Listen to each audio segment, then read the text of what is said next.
Here's a follow-up to a story we did back on early July. Joe Kline is the guy sitting in front of me right now. He drives the 19J Sportsman over there at Fulton Speedway. He's currently 13th in the points. He picked up a win this past weekend, so first of all, congratulations on that. The part that makes it so much interesting is he had a scary wreck in early July, one that he thought maybe he had lost everything, and now he bounces back just a little over, 4 races later to get the win. Joe, first of all, this has got to feel great. How cool was it to get out of the car and realize, man, we really came full circle? Oh, it was awesome, Doug. Unfortunately, I was the first feature, so you scale, you go to tech, and then I go up and sit on the hill, and I'm in the car waiting. But the feeling, it was awesome. We don't have a big team, and to win with these guys against these guys, and especially to pull it off against Andrew Buff, he's good too. Yeah. It's a big high. Mm-hmm. And I still haven't. I mean, I get messages. I just got a bunch before I came in here, so it's great. It feels awesome. Yeah, and it's 2 days later, and he's still getting the messages. So yeah, that's nice. And I want to thank Bicknell, of course. That's what he is driving. We'll talk about that part in a second. And also Scott Jeffrey's Performance Plus. I noticed there on the side of his car. They are sponsors of ours, so thank you very much for that. So let's go back to the night 4 races ago. We talked originally, and by the way, search his name on this channel, and you'll hear that interview and see the pictures of the car. What were you thinking at that point? Were you thinking you had lost literally everything? Oh, yeah. I figured we were probably done for the year.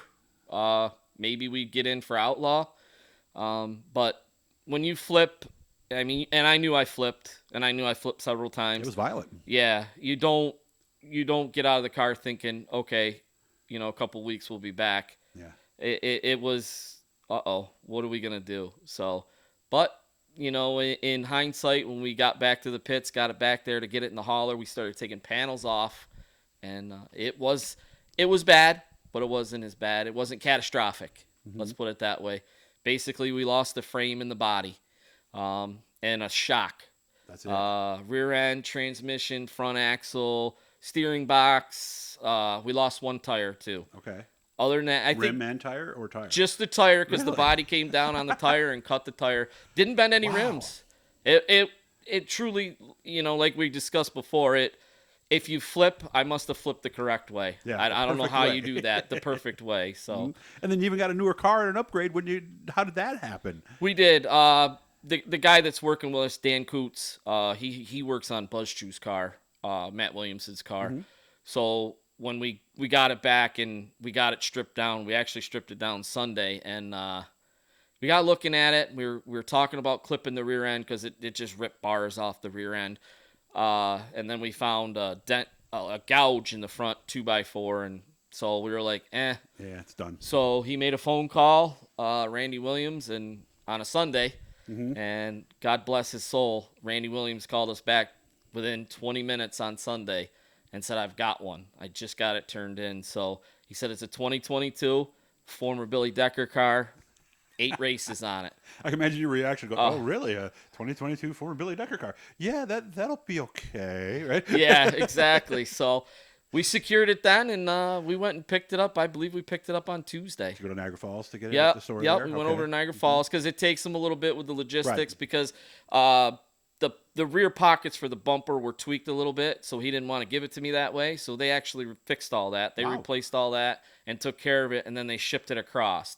And they have to have, I think, 48 hours from the time they ship it across until you can pick it up. I see. It's some logistics things that you got to do in a certain amount of time. So yeah, exactly. Yeah, because it came from Canada. Yeah, you could have something hiding in there. Who knows? So yeah, it's good exactly. to make sure. So, so you got it home, and everything that you thought was okay was still okay when you started bolting it onto the car. Oh yeah, yep. You had to be shocked as you just kept putting it together. Like, wow. Yeah, and Dan's the same way. Dan's been doing this for over 40 years. Dad's been in racing since, I don't know, he was back in the 70s with my uncles doing street stocks and stuff, and they said the same thing. They're just amazed that most of the stuff was still good. So when this chassis gets old, maybe you can just flip it again and then turn it around. Because we don't really want to have to do it that way. So let's do it the regular way that people do. Yeah, give it to a novice guy, and then you can get a better one. Yeah, right? this time around we'll do it the right way. We'll just sell this one and get another one. Yeah, we do not recommend, even though it worked out in this case. So how was Saturday? Where'd you start Saturday night? We started 6th. Saturday it's unique. Every other Saturday it's unique because I don't get to do hot laps every other Saturday because I work.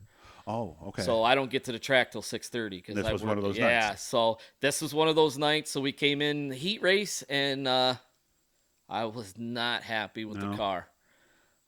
So me, my brother Nick, and Dan stood at the back of the car and said, "What do we do?" And we threw a setup at it, and we ended up in victory lane with it. Okay, where'd you start in the feature? We started inside row 3, so I started fifth. Okay. Take you a while to get there, or were you good right away? I got there within a few laps, and then there was a caution and a restart. Brett Sears, he found grip like there was no grip before. He drove past me going into one like I hit the brakes. Yeah. But thank you, Brett, because he showed me a line, and after he went by me, I moved up. Okay. And it took me a few laps, but I ended up getting back by him and checked out. And then, of course, a caution come out. So. For a guy with not a lot of experience, he's picked this up quickly. I guess it's in his blood, right? It is. Blood, know how to race, right? They're a great family, and they are not a huge team. No, not by any means. They get it done. Yeah, they come ready. Their stuff doesn't break. Yeah. You know it, and they can run hard. And they're clean racers. Brett and I never touched. Nice. As much there was 3 laps we were side by side. He never moved up. He never creeped. He never did anything. Talk to him afterwards? I have not yet. Okay. I'm going to get with right? him. Yeah, I'm going to get with him this weekend and thank him for good job, man. everything. Nice clean race, all exactly. that good stuff. I got to go back to one. I know you're not going to necessarily want to go here, but you lost your very first feature win.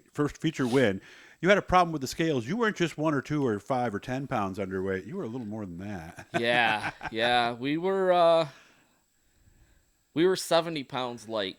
We had a problem with the scales, and we didn't know it. And the brother Nick kept taking weight off. He didn't put 2 and 2 together. Okay. And he kept saying it was heavy, so we kept taking some weight off. And we won that night, went across the scales, and the look on the guy's face when he turned to tell me the weight was it was just heartbroken. You're at a high, and it was like somebody just came in and just smacked you right back down. Like you walk into a hole or something. And just like that, But it happens, and I'm glad it happened because then we were able to find out we had a problem. Yeah, because it would have happened sooner or later. Eventually. Too bad it didn't happen when you were third going across the scale or something. Right, yeah. The top 5, you lose the top 5. It's not as bad as a win, but it's still going to hurt. But especially your first win. Yes, yeah, especially your first win. How long did it take you to drive across the scales first again after that?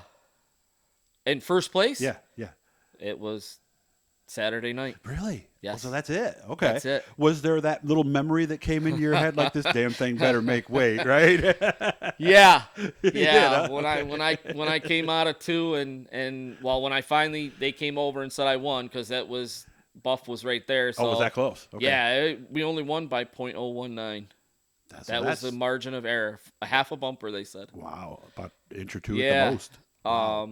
So I was coming out of 2 and that was the first thought that come in my head. I was like, "Oh, please tell me we're gonna come across." When's the last time we put this like, thing on the scales? Please tell me it was no, today. we did the night before, but okay. You never know. Yeah, I've heard guys say it was legal at my house, and now it's 20 pounds later. So and track scales and your scales are never gonna be exactly the same. So at what point did you go? When I saw that scale read 24.11. 11 pounds over. Beautiful. I was able to take a breath, and I drove off the scales and went to tack. So that's a great story, man. I love that one. We don't have enough time yet to start another thing here, but again, thanks for having me out. I'm so glad things have worked out because I remember where we talked about a month ago. And again, look that up, guys. It's right here on the channel. So going to be at Fulton on Wednesday, obviously, right? Yes, that's our plan as long as it doesn't rain. Yep, Summerfest. Yeah, there is a chance on Wednesday. You guys are getting this on Tuesday. So but come on out, have some fun. Summerfest is a great way to finish things out. Good luck with everything, man. I'll see you again. Hit the Bluey guys, and that will subscribe you. Thanks, Doug.